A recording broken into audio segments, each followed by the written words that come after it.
Like that's sheer hustle, and that's sheer knowing what my end goal is, and I'm just not giving up. And have I been knocked down Yeah. 1,000 times? 1,000%. Have I had doors slammed in my face? 1,000%. Have people called me crazy? Absolutely. But but I'm like, but this is what I'm doing. I was going to school at the time, and one of my coaches was like, oh, you should go do yoga because it'll help you. Like I was doing physio and acu, all the things to rehab a shoulder injury. And she's like, you should try yoga.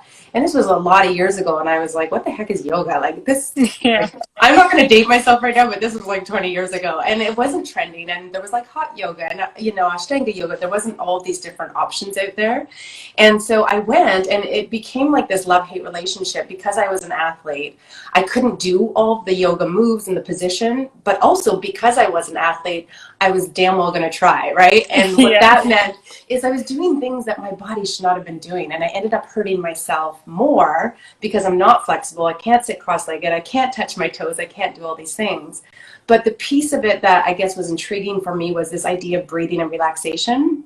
Because as Right. an athlete, like I was never taught that, and the importance of being mindful and being in your own space, right? And so I kept going back because I felt better in my mind after these sessions, but in my body I felt horrible. And that just started to create some curiosity. And I was like, why isn't there anything out there for bodies like mine or for people like me who maybe interpret information a little bit different?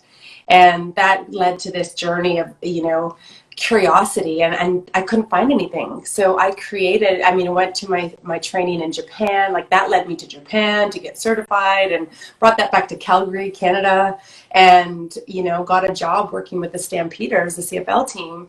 And the first few sessions like failed like miserably because I was like, first of all, they were looking at me and I'm looking at them, and this was, athletes were not doing anything like this, No. you Yeah. know so that's kind of where it started. And to be honest, like those first few sessions failed miserably. Like I wasn't training them like athletes. I was trying to make them yoga people. And Yeah.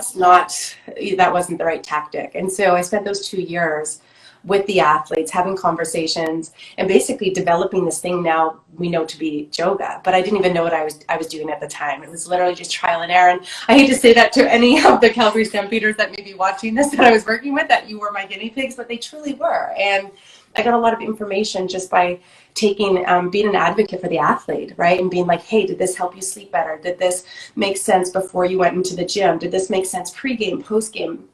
And what I found myself doing was creating programs and translating this thing called yoga, like Virabhadrasana 2 and chakras and all this language that didn't make sense for them, into a vocabulary that they could understand, like Right. recovery and pliability and agility and sustainability and proprioception. And so, it's been my life's work to take this amazing thing called yoga and not only apply science to it, but make it functional for how athletes train and move. And more importantly, for how they understand their job to be right with this modality in this ecosystem.